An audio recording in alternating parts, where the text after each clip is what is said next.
अध्याय 301 शर्मनाक मामला। वह चुपचाप लिविंग रूम में इंतजार कर रहा था, सोफे पर बैठा था, कुछ आशंकित था। थोड़ी देर बाद जी सिंह ने कपड़े पहने और बाहर आई, अपना सिर नीचे लटकाकर अपने कानों तक शर्माते हुए। ठीक है, इस बारे में मैं गलती करता हूँ, क्षमा करें। जियाओ लो को नहीं पता था कि क्या कहना है, लेकिन उसने सोचा कि उसे पहले माफी मांगनी चाहिए। जी सिंह ने मुश्किल से श्रव्य उत्तर देने का प्रयास किया, फिर समझाया, मेरे कमरे में शॉवर हेड टूट गया है, श्री जियाओ लो। गलती है, इसलिए मैं इसके बजाय आपके कमरे में बाथरूम में चला गया। तो ऐसा ही हुआ। जियाओ लो ने एहसास में सिर हिलाया। मैं एक नए के लिए शहर जाऊंगा और कल तक इसे ठीक कर दूंगा। देर हो रही है और आपको थोड़ा आराम मिलना चाहिए। वह उठा और अजीब तरीके से अपने कमरे में चला गया। जी सिंह ने सिर हिलाया और चुपचाप अपने कंधों को झुकाए खड़े थे, एक घायल छोटे मेमने की तरह लग रहे थे। अचानक वह अकड़ गई और तुरंत अपना हाथ उसके मुंह पर रख दिया क्योंकि उसने एक येल्प छोड़ दिया था। उसे अभी कुछ एहसास हुआ था, उसके अंत वस्त्र अभी भी जियाओ लो के बाथरूम में रैक पर सूख रहे थे। जब जियाओ लो ने उसे शॉवर में देखा तो वह उन्मत्त थी और एक भंवर में अपना सिर रखते हुए वह इसके बारे में सब कुछ भूल गई। चीजें इससे बदतर नहीं हो सकती थी। अरे नहीं, अब मुझे क्या करना चाहिए? वह एक और शर्मनाक प्रकरण से नहीं गुजर सकती थी और उसे लगा जैसे वह पागल हो रही थी। घबराकर वह जहां थी वहीं खड़ी रही और हताशा में बार-बार अपने पैर जमीन पर मुहर लगाई। इस बीच जियाओ लो स्नान करने के लिए अपने बाथरूम में चला गया था और उसने जो देखा उससे दंग रह गया। जी सीन की सफेद पैंटी और काली ब्रा रैक पर लटक रही थी और पहले नग्न में स्नान करते हुए उसकी छवि तुरंत उसके दिमाग में फिर से कौंध गई। इस संबंध में वह किसी भी अन्य सामान्य व्यक्ति की तरह था और मजबूत इरादों वाला था। उस समय वह नक्सीर प्राप्त करने के करीब था और उसका दिल दौड़ रहा था। जियाओ लो के कमरे के बाहर क्या करना है, इस पर अपना दिमाग लगाने के बाद जी सीन ने आखिरकार अगले दिन जियाओ लो के जाने तक इंतजार करने का मन बना लिया, इससे पहले कि वह चुपचाप अपने अंडरगारमेंट्स लेने के लिए अंदर चली जाए। उसे पूरा यकीन था कि जियाओ लो उन्हें भी नहीं देखने का नाटक करेगा और वे दोनों उसके बाद आसानी से पूरे मामले को भूल जाएंगे। अचानक कमरे का दरवाजा खुल गया और जियाओ लो बाहर चला गया, उसे देखा और अपने अंगूठे से कमरे के अंदर बाथरूम की ओर इशारा किया। जी सिंह, ऐसा लगता है कि आपने वहां कुछ चीजें छोड़ दी हैं। आह! जी सिंह के गाल तुरंत एक चमकदार लाल हो गए और उसकी आंखें सरासर शर्मिंदगी से उभरी। अब फ्यूचर द्वारा विज्ञापन। अरे मैं इसे अभी ले जाऊंगा। वह लगभग रो पड़ी, लेकिन एक अजीब मुस्कान को मजबूर किया और हताश होकर बाथरूम में भाग गई। उसने जल्दी से अपने सूखते हुए अंडरगारमेंट्स को अपने ब्लाउज में भर लिया और उन्हें कसकर गले लगा लिया। एक भयभीत खरगोश की तरह अपने कमरे में वापस भाग गई। ऐसा लगता है कि मैंने यहाँ गलत काम किया है। जियाओ लो ने खुद को अपराध बोध के साथ सोचा। उन्होंने बेपरवाह अभिनय करने की पूरी कोशिश की थी, जैसे कि इससे कोई फर्क नहीं पड़ता ताकि वह शर्मिंदा महसूस न करें, लेकिन जैसा कि यह निकला, यह उन दोनों के लिए अजीब था। तभी उनके फोन की घंटी बजी और फोन झांग दशान का था। और जियाओ, अग्रिम में नया साल मुबारक हो। क्या आप पहले से ही अपने भाई को याद करते हैं? इसका अर्थ है मैं, हाँ। झांग दशान की रूसी आवाज लाइन के ऊपर से आई। जियाओ लो वास्तव में मूड में नहीं था और जवाब में अचानक था। उसने बस इतना कहा, खो जाओ। ओह, तुमने क्या निगल लिया, कुछ विस्फोटक? आप इतने चिड़चिड़े मूड में क्यों हैं? क्या हुआ? झांग दशान ने पूछा। जियाओ लो ने एक पल के लिए इसके बारे में सोचा और फिर झांग दशान को उस रात जो हुआ उसके बारे में सब कुछ बताया।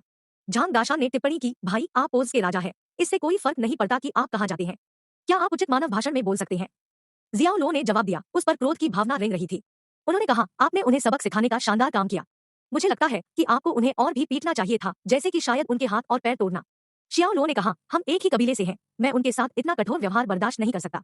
सच है, अगर ऐसा है तो जिस तरह से आपने इसे संभाला है वह काफी अच्छा है और आपने उन्हें एक स्पष्ट संदेश भेजा है।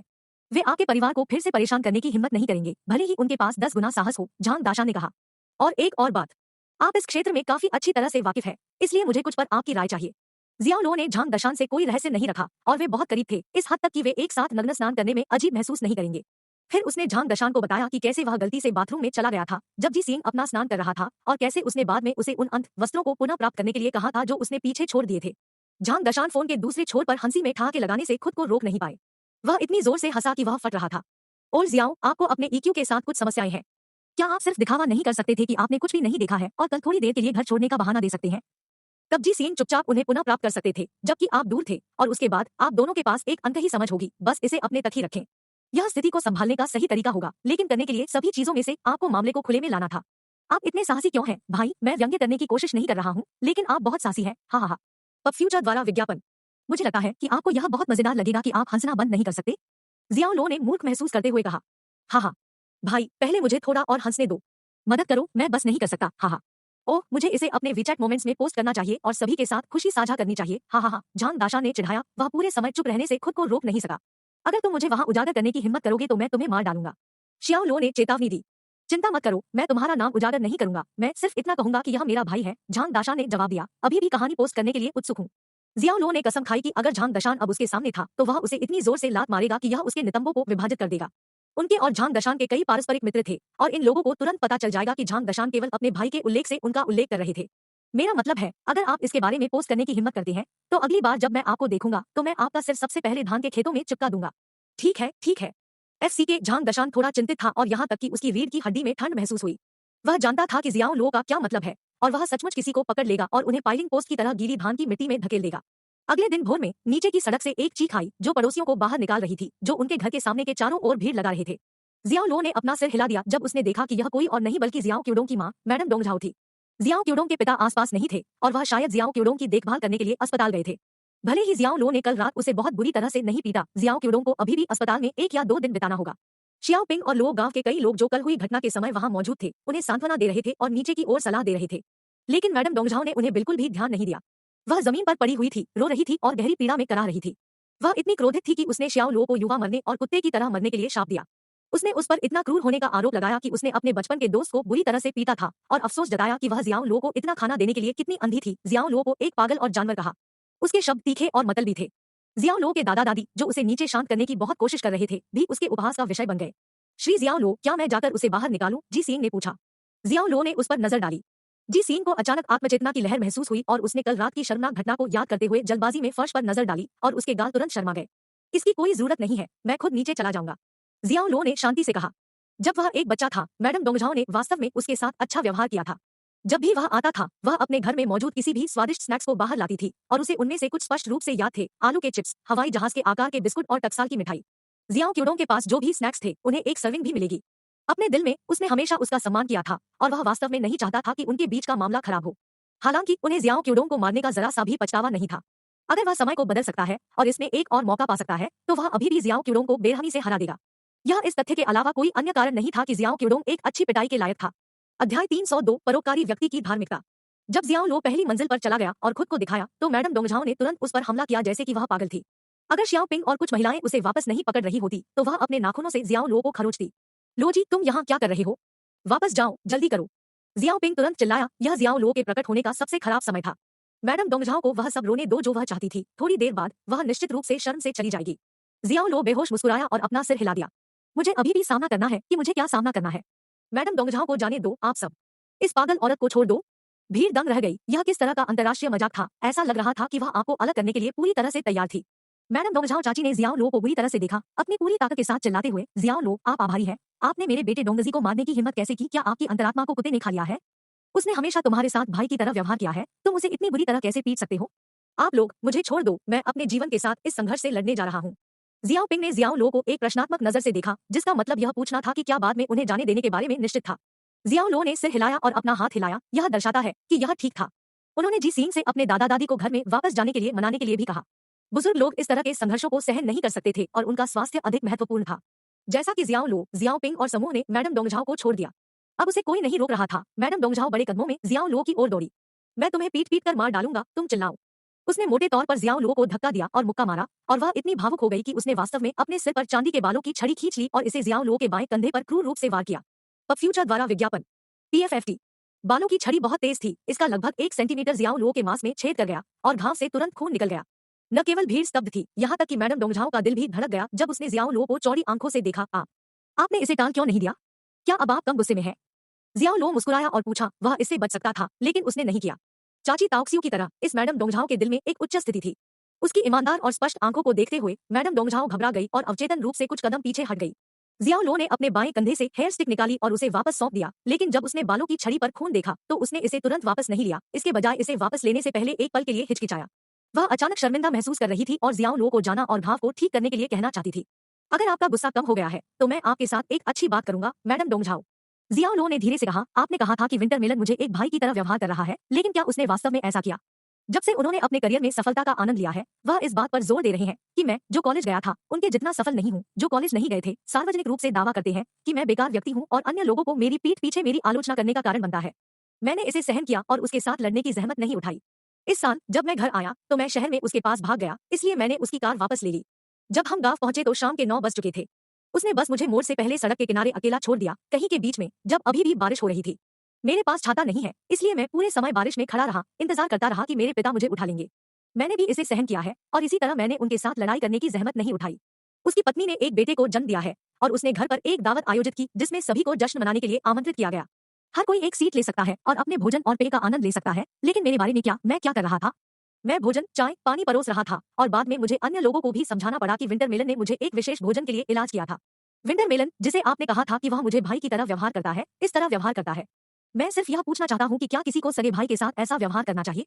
शुरू में वह सब कुछ अपनी कब्र पर लाने जा रहा था, लेकिन वह वास्तव में इस समय इसे अपने पास नहीं रख सका। भाई, जियाओ क्यूडोंग शब्द का उल्लेख करने के लायक भी नहीं था। यह वास्तव में बहुत अधिक है। वास्तव में लिटिल लो को सड़क के किनारे बारिश में छोड़ दे। हाँ, उस दिन मैंने सोचा कि विंटर मेलन ने वास्तव में लिटिल लो को एक विशेष भोजन के लिए इलाज किया था। आखिरकार वे बहुत करीब थे, लेकिन यह पूरी तरह से गलत साबित हुआ। हर किसी के पास खाने और पीने के लिए पर्याप्त था, लेकिन लिटिल लो अभी भी मदद करने में व्यस्त था। यहाँ तक कि पानी का एक घूंट पीने का भी समय नहीं था। भोजन का आनंद लेना तो दूर की बात है। वह हमेशा उनके भाई होने के बारे में बात करता है, लेकिन लिटिल लो को एक भाई के रूप में बिल्कुल भी नहीं मानता है। अफसोस। यह शियाओ क्यूडोंग। हर कोई जियाओ लो के लिए अयोग्य महसूस कर रहा था। जियाओ क्यूडोंग ने जो किया वह बहुत डरावना था। अब फ्यूचर द्वारा विज्ञापन। मैडम डोंगझाओ दंग रह गई, खुद से बड़बड़ाते हुए। डोंगजी, उन्होंने मुझसे इन बातों का जिक्र क्यों नहीं किया? वह वास्तव में इसके बारे में नहीं जानता था। जियाओ क्यूडोंग ने ली होंगलियन से शादी करने के बाद ली होंगलियन ने उसे और उसके पति को तिरस्कृत किया, अक्सर उन्हें बुरा कहा, और यह अंततः एक पारिवारिक युद्ध में विकसित हुआ।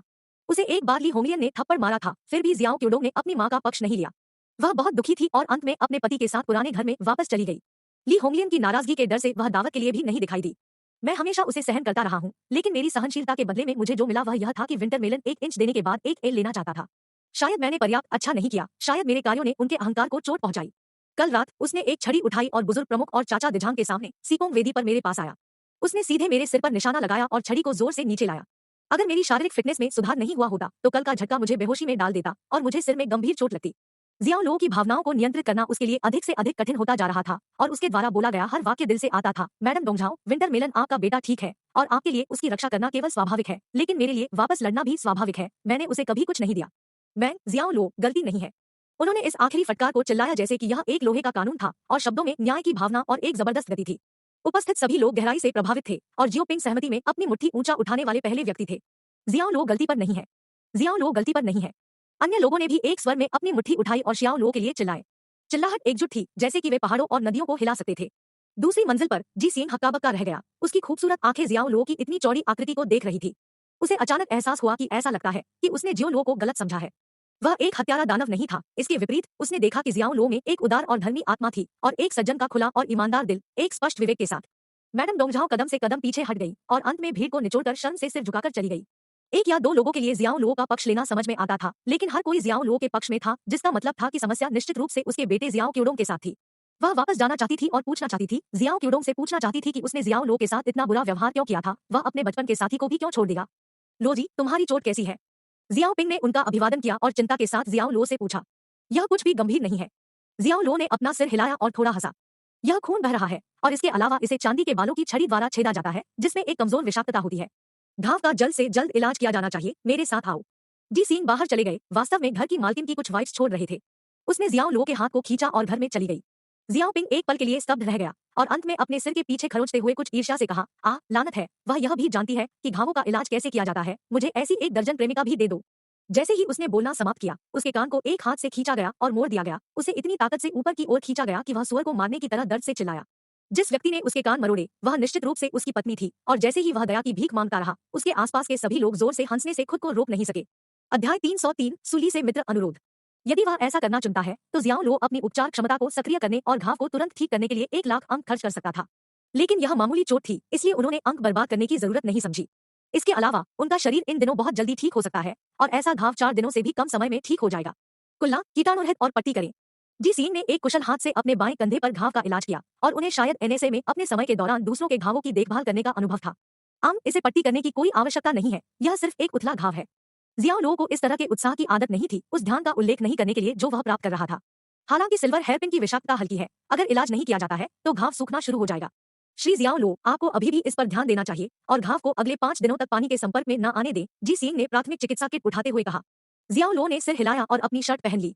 समय कैसे उड़ गया, यह पहले से ही चीनी नव वर्ष की पूर्व संध्या थी। लो गांव में दिन भर कई चौंकाने वाली घटनाएं हुई थी।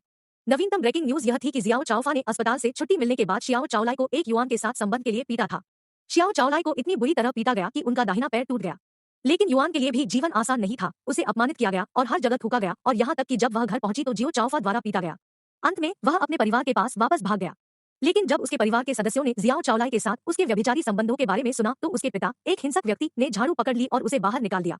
वह परेशान था कि उसने उनके परिवार को शर्मिंदा किया था और उनके परिवार की प्रतिष्ठा को बर्बाद कर दिया था। एक युआन हर किसी के उपहास का विषय बन गया। भाग्य के एक विडंबनापूर्ण मोड़ में जियाओ चाओफा ने जियाओ लो का दौरा किया, आश्चर्यजनक रूप से प्रमुख सुअर के मांस के लगभग 12 बिल्लियों का एक भारी बैग उठाया। वह पहले अपने लापरवाह व्यवहार के लिए माफी मांगने आया था और अपनी पत्नी के बारे में सच्चाई उजागर करने के लिए जियाओ लो को धन्यवाद देने के लिए भी आया था। अगर श्याओ लो नहीं होता तो उसे एन युआन और जियो चावलाई के बीच अफेयर के बारे में अंधेरे में रखा जाता। उनके कार्यों की तुलना लियान पो से की जा सकती है, एक जिन्होंने एक बार लिन जियांगरू को बर्थ स्विच की पेशकश की थी, दो जिसके साथ उन्होंने गलत किया था। यह एक परंपरा थी कि चीनी नव वर्ष की पूर्व संध्या पर परिवार के भोजन के लिए सभी परिवार फिर से मिलेंगे। हर साल वे विभिन्न प्रकार के व्यंजनों के साथ एक दावत पकाते थे, लेकिन इस साल जियाओ लो के परिवार ने कुछ अलग करने की कोशिश करने का फैसला किया और इसके बजाय एक हॉटपॉट डिनर के साथ जाना चुना। उन्होंने शहर से सूप बेस और सामग्री खरीदी, फिर हुआ हेंग और जी सींग एक साथ भोजन तैयार करने के लिए उतर गए। सूप उबालना, आलू और चीनी रतालू को स्लाइस में काटना और सब्जियों को साफ धोना। दोनों ने अनुभव का आनंद लिया, खुशी से एक साथ काम किया और उन्होंने आखिरकार हॉटपॉट डिनर के लिए एक शानदार फैलाव के साथ मेज रखी। जियाओ लो के दादा दादी और हुआ हेंग अपने पाक कौशल के लिए जी सींग की प्रशंसा करते रहे और उन्होंने उसे अपने स्वयं के रूप में माना। अपने हॉटपॉट डिनर का आनंद लेते हुए वे हर तरह से एक खुश और सामंजस्यपूर्ण परिवार लग रहे थे। जियाओ लो के फोन में नए साल के संदेशों की बाढ़ आ गई। उनमें ली जिमेंग और लो वर्कशॉप के अन्य लोगों के साथ साथ फेंग वुहेन के लोग भी शामिल थे और कहने की जरूरत नहीं है झांग दशान से, जिन्होंने उन्हें कैप्शन के साथ एक नग्न लड़की की तस्वीर भेजी, नया साल नई सवारी। पब फ्यूचर द्वारा विज्ञापन। यह एक अच्छी बात थी कि उनके पास तेज हाथ थे और उनके बगल में बैठे जी सींग ने इसे देखने से पहले मीम बंद कर दिया था। फिर जियाओ रुई से एक वीडियो कॉल निमंत्रण आया और उसने अपने दादा दादी जियाओ झुआन और हुआ हेंग से एक समय में बात की।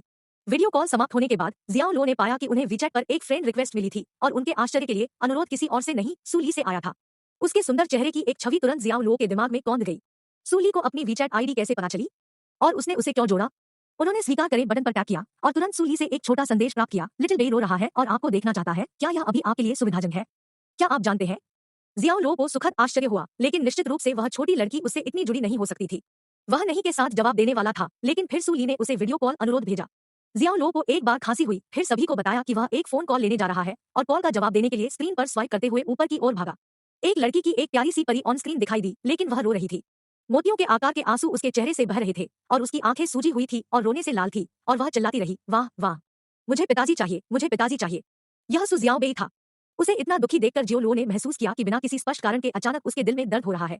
सूली स्क्रीन पर दिखाई नहीं दिया, लेकिन जियो लो उसकी आवाज सुन सकता था। सु जियाओ बेई, अब और रो मत, वह फोन पर है, अगर आपको मुझ पर विश्वास नहीं है तो एक नजर डालें। उसकी आवाज सुखद लग रही थी, लेकिन उसके स्वर में असहायता का संकेत था। शायद उसे नहीं पता था कि सु जियाओ बेई के साथ और क्या करना है और केवल जियाओ लो से मदद के लिए पूछ सकता था। सु जियाओ बेई ने जियाओ लो को फोन स्क्रीन पर देखा और अचानक रोना बंद कर दिया। पिताजी, आप फोन के अंदर क्यों हैं? उसके प्यारे और मासूम चेहरे में उत्साह को देखते हुए जियाओ लो उसके सिर को थपथपाने और उसकी आंखों से आंसू पोंछने के लिए पहुंचना चाहता था। पिताजी, सेल फोन में नहीं है, मैं एक दूर जगह पर हूँ। यह सेल फोन क्लेरवॉयंस और क्लेरोडियंस टीम की तरह है, वे हमें एक दूसरे को देखने और बात करने देते हैं। बेई बेई। जियाओ लो, जिसे कभी बच्चों के साथ ज्यादा अनुभव नहीं था, ने छोटी लड़की को आराम देने की पूरी कोशिश की और यह अविश्वसनीय महसूस हुआ जब शब्द उसके मुंह से बह गए। पिताजी, क्या आपने नहीं कहा कि आप बेई बेई को देखने आ रहे हैं? तुम क्यों नहीं आए हो? सोब सोब। सु जियाओ बेई फिर से रोया, लेकिन अपने आंसुओं को रोकने की कोशिश की और यह एक दिल दहला देने वाला दृश्य था। जियाहाई लौटने के बाद भी उसे वह वादा याद था जो जियाओ लो ने उससे किया था। वह तब से जियाओ लो को देखने के लिए उत्सुक थी और चीनी नव वर्ष आने तक के दिनों की गिनती कर रही थी। अंत में उसने अपना धैर्य खो दिया और नखरे दिखाना शुरू कर दिया। सु जियाओ बेई ने जियाओ लो को देखने पर जोर दिया और अनुनय की कोई मात्रा मदद नहीं कर सकी। सुली को नुकसान हुआ कि और क्या करना है। हम बेई बेई, वास्तव में वादा याद है?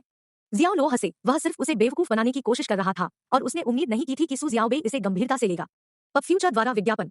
बेई बेई, रो मत, मैं चीनी नव वर्ष के बाद देखने आऊंगा। सच में, वादा करो। सु जियाओ बेई ने अपनी छोटी नाक को सूंघा और रगड़ा, बोलते समय उसका दम घुट गया। सच में? और अगर मैं अपना वादा तोड़ता हूँ और आपको खोजने के लिए नहीं आता हूँ तो मैं एक पिल्ला में बदल जाऊंगा। जियाओ लो ने अपनी सौम्यता से उसे सांत्वना दी। अब अच्छा खाओ और माँ के साथ रहो, ठीक है? एक अच्छी लड़की बनो और जल्द ही हम फिर से मिल पाएंगे। लेकिन बेई बेई अभी पिताजी को देखना चाहता है। वाह वाह हा। और वह बिना किसी चेतावनी के एक बार फिर फूट फूट कर रोने लगी। क्या तुम मुझे अभी नहीं देख रहे हो? आप मुझे देख सकते हैं और मैं आपको देख सकता हूँ और हम एक साथ चैट भी कर सकते हैं। यह काम किया और उसने धीरे धीरे रोना बंद कर दिया। स्क्रीन पर सूली का हाथ जियाओ बेई के चेहरे पर आंसू पोंछने के लिए एक ऊतक पकड़े हुए दिखाई दिया। ठीक है, क्या तुमने अपना खाना ठीक से खाने का वादा नहीं किया था और उसे देखने के बाद अब और नहीं रोएंगी? सु जियाओ बेई, क्या आप वह सब कुछ भूल गए हैं जो मैंने आपको पहले सिखाया था? सूली को यह कहते हुए सुना जा सकता था। सु जियाओ बेई ने अपना सिर हिलाया और आधा रोते हुए कहा, मैं नहीं भूली। मम्मी ने कहा कि मुझे अपना वादा निभाना चाहिए। अच्छा है कि तुम्हें याद है, अब जल्दी जाओ और अपना भोजन खाओ। लेकिन मैं पिताजी के साथ थोड़ी देर बात करना चाहता हूँ। सु xiaobei जियाओ लो के साथ कॉल समाप्त करने के लिए अनिच्छुक थे। सूली ने कहा, जब आप लोगों से बात करते हैं तो आपको रोना नहीं चाहिए, आपको हमेशा मुस्कुराना चाहिए और विनम्र होना चाहिए। ओह ठीक है। सु जियाओबेई ने अपने आंसू रोक लिए, फिर धीरे धीरे मुस्कुराए, सूली के शब्दों का पालन करते हुए। जियाओ लो इतना गुदगुदी कर रहा था कि वह जोर से हंस पड़ा। यह छोटी लड़की बस आराध्य थी। पिताजी, आप बेबे को देखने के लिए कब आ रहे हैं? सु जियाओबेई ने अनगिनत बार फिर से पूछा। जल्द ही, मैं बहुत जल्द आऊंगा, जियाओ लो ने कहा। सु जियाओबे ने अपनी कोमल आवाज में कहा, पिताजी, बेबे आपको याद करती है। मुझे भी तुम्हारी याद आती है। जियाओ लो उसे देखकर मुस्कुराया। वह वास्तव में उसे याद करता था और उसने उसे जो बताया था वह कोई झूठ नहीं था। उसने कई बार इस छोटी लड़की का सपना भी देखा था। फुटनोट 1 लियानपो चीनी इतिहास के युद्धरत राज्यों की अवधि में झाओ राज्य का एक सैन्य जनरल। चीनी इतिहासकारों द्वारा उस अवधि के 4 महानतम जनरलों में से एक के रूप में नामित। 2 लिन जियांगरू झाओ के प्रबुद्ध मुख्यमंत्री, जिनके शीर्ष पर पहुंचने से लियानपो के साथ दुश्मनी पैदा हुई। अपने देश की जरूरतों को अपने देश की जरूरतों से पहले रखते हुए लिन की विनम्रता के कार्य ने जनरल को शर्मिंदा किया, जिसने विधिवत रूप से अपनी बर्च रॉड को कोड़े मारने की पेशकश करके उनकी माफी मांगी। 3 क्लेरवॉयंस और क्लेरॉडियंस क्लासिक चीनी उपन्यास द इन्वेस्टिट्यूर ऑफ द गॉड्स में 2 काल्पनिक पात्र। अध्याय 304 प्रकट हुआ। शियाओ लो ने सु जियाओबे को सांत्वना देने में कुछ समय बिताने के बाद छोटी लड़की आखिरकार शांत हो गई और खुशी से मुस्कुराई।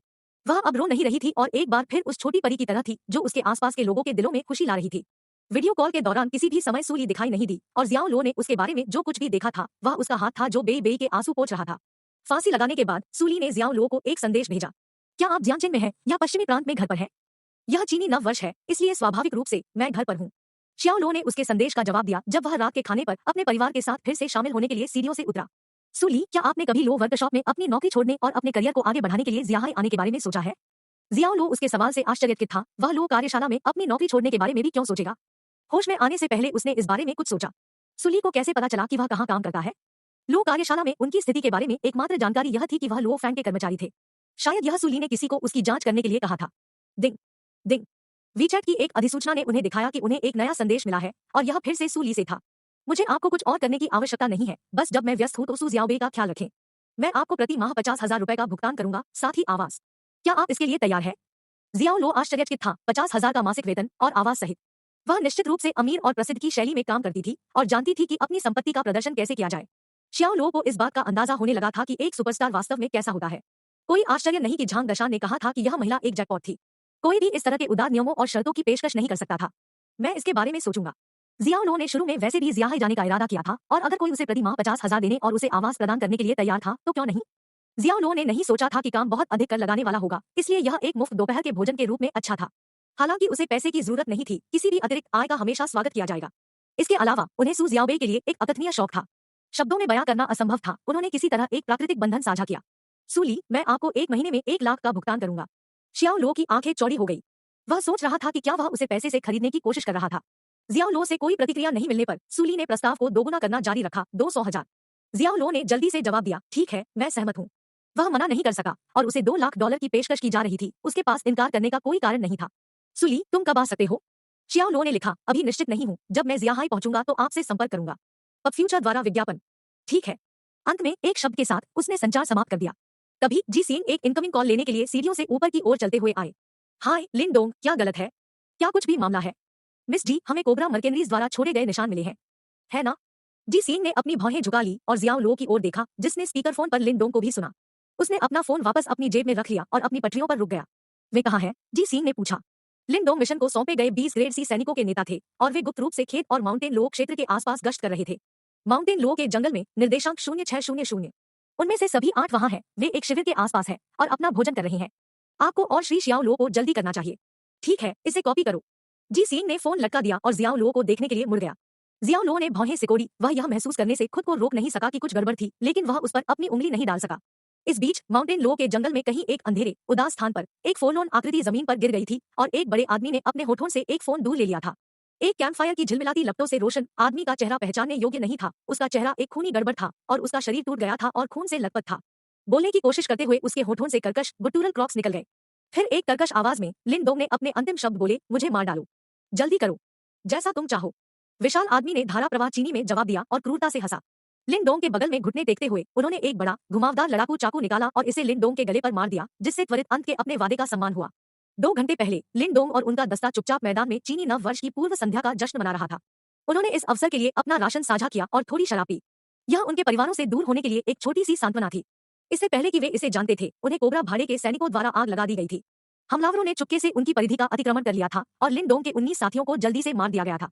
लेकिन लिन डोंग उनके कमांडर होने के नाते जीवित पकड़ लिया गया था। 2 लंबे घंटों के लिए लिन डोंग को यातना के सबसे खराब रूपों के अधीन किया गया था। उसके नाखूनों को खींच लिया गया था, उसकी त्वचा को फाड़ दिया गया था और नमक के साथ छिड़का गया था और उसके अंगों को आग पर रगड़ दिया गया था। जब वह फिर भी उनकी पूछताछ के आगे नहीं झुका तो उन्होंने उसकी आंखें बाहर निकालकर उसे अंधा कर दिया और जैसे कि यह पर्याप्त नहीं था, उसके पैरों के फफोले मांस को काट दिया गया और आग में फेंक दिया गया, जिससे उसकी हड्डियों की सफेदी दिखाई दे रही थी। उसे उस बिंदु तक यातना दी गई जहां वह न तो मानव और न ही भूत जैसा दिखता था, और अंत में उसने एक त्वरित मृत्यु के बदले में दम तोड़ दिया। जिस व्यक्ति ने लिन डोंग की हत्या की थी, वह आकार में विशाल था और उसकी घनी दाढ़ी थी। उन्होंने बिना किसी प्रतीक के एक छलावरण स्मॉक पहना था। उनकी 7 सदस्यीय टीम शिविर की आग के चारों ओर बैठी थी, भुना हुआ जंगली सुअर का मांस भर रही थी, जब विशाल दाढ़ी वाले आदमी ने अंग्रेजी में एक आदेश जारी किया, लक्ष्य जल्द ही दिखाई देने वाला है, लड़ाई के लिए तैयार रहें। 7 लोगों ने अपने हाथों में बचे हुए भुने हुए मांस को कुतर दिया, फिर अपने हथियार उठाए और जंगल की सभी दिशाओं में प्रेतों की तरह फैलते हुए अपने पदों पर चले गए। वे रात की आड़ में छिप गए और जंगल के साथ घुल मिल गए, जैसे एक विशाल जाल अपने शिकार के जाल को बाहर निकालने की प्रतीक्षा कर रहा था। पब फ्यूचर द्वारा विज्ञापन। शियाओ लो और जी सिंह अपने अंधेरे युद्ध के गियर में थे और भाड़े के सैनिकों से निपटने के लिए माउंट लो के तल पर पहुंचे थे। अंधेरे के कफन के नीचे वे धीरे धीरे माउंटेन लो की ओर चले गए। अर्धचंद्राकार चंद्रमा आकाश में लटका हुआ था, जो मोटे अंधेरे जंगल के माध्यम से नेविगेट करते हुए अपना रास्ता रोशन कर रहा था। मौसम ठंडा था, इतना ठंडा था कि सांस छोड़ने पर धुंध बन सकती थी। पहाड़ी धाराओं के बहने की आवाज और कभी कभी रात के पक्षियों की पुकार के साथ जंगल में यह मृत मौन था। देखो, वहाँ एक आग है। जी सिंह ने सबसे पहले पहाड़ के आधे रास्ते में कैंपफायर की धुंधली चमक देखी और वहां पहुंचने के लिए जल्दबाजी की, लेकिन जियाओ लो ने उसे रोक दिया। क्या गलत है? उसने हैरान होते हुए पूछा। रुको, यहाँ कुछ ठीक नहीं है। शियाओ लो ने साइड को देखते हुए एक कठोर अभिव्यक्ति ली। उन्होंने कहा, शिविर में आग जलाने का कोई मतलब नहीं है। वे अपना पद क्यों छोड़ेंगे? इस स्तर के अनुभवी भाड़े के सैनिक एक मिशन पर इस तरह की बुनियादी गलती करने की संभावना नहीं रखते हैं। लेकिन लिन डोंग ने कहा, अब उससे फिर से संपर्क करें, जियाओ लो ने कहा। जी सिंह ने सिर हिलाया, अपने कम्युनिकेटर को बाहर निकाला और लिन डोंग से संपर्क करने की कोशिश की, लेकिन कोई प्रतिक्रिया नहीं मिली। उसका संचारक बंद कर दिया गया है। बंद कर दिया? जियाओ लो ने संभावनाओं पर विचार किया, क्योंकि उन्होंने शिविर स्थल की ओर जाने वाले क्षेत्र को स्कैन किया। उन्हें कुछ हो गया है। उन्होंने शायद खुद को उजागर करने के डर से अपने संचारकों को बंद कर दिया। जी सिंह ने कहा, नहीं, पहले कॉल के दौरान लिन डोंग की आवाज में कुछ था, ऐसा लगता था कि वह दबाने की कोशिश कर रहा था। दर्द होता है। जी सिंह असहमत नहीं हो सकते थे, लिन डोंग की आवाज कुछ असामान्य लग रही थी। तो हम ऊपर जा रहे हैं या नहीं? उसने पूछा। कोई जल्दी नहीं, मुझे इसके बारे में सोचने दो। जियाओ लो ने चिंतन में अपनी ठोड़ी को थपथपाया। वह जानता था कि यह एक जाल होना था और कोबरा भाड़े के सैनिक बस उनके इसमें कदम रखने की प्रतीक्षा कर रहे थे। एक बार जब वे खुद को उजागर करते थे, तो स्नाइपर उन्हें एक पल में बाहर निकाल देते थे। उसने जी सिंह के बैकपैक को देखा। क्या आपके साथ फ्लेयर्स हैं? हाँ, जी सिंह ने सिर हिलाते हुए जवाब दिया। इससे उसका काम थोड़ा आसान हो जाएगा। जियाओ लो ने विपरीत पहाड़ी पर कई बिंदुओं की ओर इशारा किया। आप उस पहाड़ी पर जाते हैं और वहां से एक चमक शुरू करते हैं। उसके बाद वहां उस सुविधाजनक बिंदु पर जाएं और एक और लॉन्च करें, और फिर उस स्थान पर जाएं और एक तीसरा लॉन्च करें। उन्हें सभी 8 कोबरा मर्केनरी की स्थिति की पुष्टि करने की आवश्यकता थी, और एक बार जब उन्हें पता चल गया कि वे कहां थे, तो वह क्षेत्र में एक रास्ता खोज लेंगे। अध्याय 305 भयंकर युद्ध। जियो लो के निर्देश के अनुसार जी सिंह ने बगल की पहाड़ी पर अपना रास्ता बनाया। वह एक ग्रेड सी सैनिक थी और उसने गहन विशेष युद्ध प्रशिक्षण लिया था, इसलिए रात में पहाड़ी इलाके में चढ़ाई पर बातचीत करना उसके लिए कोई चुनौती नहीं थी। वह बिना किसी प्रयास के पहले स्थान पर पहुंच गई, फिर फ्लेयर की टोपी को खोल दिया और डिवाइस को डिस्चार्ज करने के लिए फायरिंग कॉर्ड पर जोर से खींचा। यह एक दबी हुई फट के साथ बाहर निकल गया और हवा में ऊंचा उड़ गया, जिससे एक चमकदार प्रकाश उत्सर्जित हुआ, क्योंकि यह धीरे धीरे जमीन पर तैर रहा था। आधे मिनट के लिए इसने कई 100 मीटर के दायरे में नीचे जमीन को रोशन किया। जैसे ही जी सिंह दूसरे स्थान की ओर बढ़ी, वह यह सोचने से खुद को रोक नहीं सकी कि पैराशूट फ्लेयर गोल्डन क्रो के किंवदंती से कैसे मिलता जुलता है। कोबरा मर्केनरी माउंट लो के आधे रास्ते में तैनात थे, और भटकते हुए देखकर उन्होंने तुरंत उस बिंदु का पता लगाने की कोशिश की जहां से इसे छुट्टी दी गई थी। छिपे रहने के बावजूद जियाओ लो उनके सूक्ष्म आंदोलनों का पता लगाने में सक्षम था। टीम की पुष्टि हुई। जियाओ लो की आंखें एक चील की तरह तेज थी, जो भाड़े के राजा और यी जिनजिन की क्षमताओं से मजबूत थी। फिर जैसे ही अचानक ज्वाला ने आसपास के क्षेत्र को रोशन किया, जमीन अंधेरे में गिर गई। इस बिंदु पर जियाओ लो ने माउंट लो के आधे बिंदु की ओर अंधेरे की आड़ में आगे बढ़ना शुरू कर दिया। जल्द ही जी सिंह अपने दूसरे स्थान पर पहुंची और उसने जल्दी से एक और चमक शुरू की। एक अलग दिशा से एक और आग को देखते हुए कोबरा मर्केनरीज एक बार फिर से आकलन करने के लिए अपनी स्थिति में स्थानांतरित हो गए। 5 ने पुष्टि की। जैसे ही दूसरी चमक निकाली गई, जियाओ लो जमीन से टकरा गया और लंबी घास से छिपा हुआ लेट गया। जैसे ही उसने क्षेत्र को स्कैन किया, उसके मुंह के कोनों को एक मुस्कान बनाने के लिए उठाया गया। जब आखिरी भड़कने पर गोलीबारी की गई, तो 2 और भाड़े के सैनिकों की स्थिति की पुष्टि की गई। जियाओ लो ने अब उनमें से 7 का पता लगा लिया था, लेकिन वह जानता था कि उनके पास 8 पुरुष थे। उन्होंने अपने अगले कदम पर विचार किया कि क्या उन्हें 8वें व्यक्ति की स्थिति या हड़ताल स्थापित करने के लिए अगली भड़कने की प्रतीक्षा करनी चाहिए। यह उसके कदम उठाने का समय था। एक प्रेत की तरह चुपके से आगे बढ़ते हुए जियाओ लो कोबरा मर्केनरीज की ओर बढ़ गया। 7 कोबरा भाड़े के सैनिकों को 2 सदस्यीय फायर टीम में तैनात किया गया था, जिसमें से एक टीम में एक अतिरिक्त व्यक्ति था। लगभग 10 मिनट के बाद जियाओ लो चुपचाप लंबी घास के माध्यम से रेंग गया था और अब पहली टीम से बहुत दूर नहीं था। यह अतिरिक्त आदमी के साथ टीम थी और वे अच्छी तरह से छलावरण कर रहे थे, अपने नाइट विजन चश्मे के माध्यम से परिवेश को स्कैन कर रहे थे। जियाओ लो चुपचाप खड़ा रहा, सैनिकों को देखते हुए केवल उसकी आंखें हिल गई, जैसे कि पीछा करने वाला शिकारी हमला करने के लिए सही समय की प्रतीक्षा कर रहा हो। क्या आपने लक्ष्य को देखा है? नहीं, यहाँ कुछ भी नहीं। लानत है, मेरे रोंगटे खड़े हो रहे हैं। कुछ तो गड़बड़ है। तीनों अपने हेडसेट के माध्यम से फुसफुसाएं, पास के अंधेरे में छिपी छाया से बेखबर। फिर चेतावनी के बिना 2 सैनिकों के पीछे से 2 काले खंजर आए और जल्दी से उनके गले पर दबाए गए। वे उच्च प्रशिक्षित ग्रेड बी भाड़े के सैनिक थे, जिनके पास अच्छी तरह से सम्मानित कौशल थे और सामान्य पुरुषों की सीमाओं से परे इंद्रियों को बढ़ाया गया था। लेकिन इससे पहले कि दोनों में से कोई भी प्रतिक्रिया दे पाता, ब्लेड उनके गले में गिर गए। पब फ्यूचर द्वारा विज्ञापन। रोक। कोई चीख नहीं थी, लेकिन सिर्फ एक हल्की घरघराहट की आवाज थी, क्योंकि खंजर उन्हें गहराई से कटा हुआ था और उनके श्वास नली को काट दिया था। उनकी चमकती आंखें खाली घूर रही थी और वे बिना किसी आवाज के मर गए। तीसरा भाड़े का आदमी, एक बुरा आदमी, सदमे में था जब उसे एहसास हुआ कि उसके दो साथियों पर हमला किया गया था। सहज रूप से वह पीछे मुड़ा और अपनी सबमशीन गन के साथ लगातार गोलीबारी की, जिससे क्षेत्र में गोलियों की अंधाधुंध बौछार हुई। बैटाटाट, राटाटाट।